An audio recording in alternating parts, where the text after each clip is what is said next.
Feminismo que culpáis. This was written by a great literature figure of Latin America. In this particular piece, she defends women from men who accuse them of not being virtuous. I came to know about her in my Spanish literature course. Sor Juana Inés de la Cruz was a nun who fought for women's rights, but above that, she held a love for knowledge that led her to many rebellious actions. Through her life, we can come to learn something exceptional from her. With true dedication, when one is passionate about something, we can have the strength to fulfill that passion.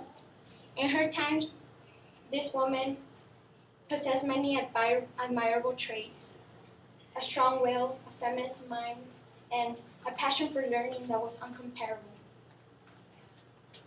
Juana Inés was a strong woman, possessed a strong will as a person, and didn't allow anyone or anything to discourage her from doing what she wanted. When she became a lady to Marquesa Mancera, she was tested by many intellectual men. She stunned them with the knowledge she possessed. What was so admirable that everything she knew was self-taught.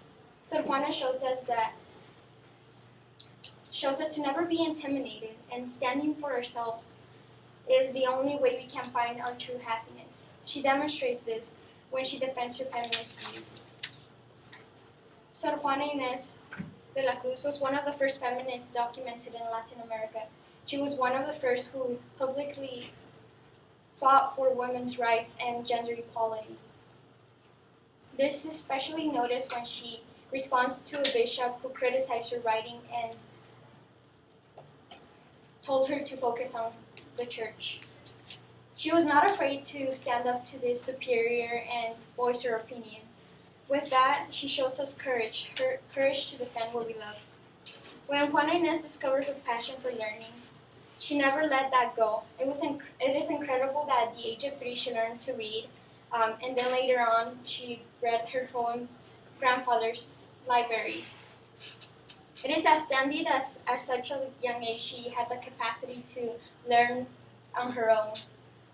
As she grew up, she began to discipline herself. She told herself she used to cut her hair and said that it was not worth having beautiful hair if it was full of ignorance. Her dedication, time, and commitment are truly admirable. She goes beyond what I have ever done to learn. At her age, I always saw learning as a punishment. Never did I punish myself to learn.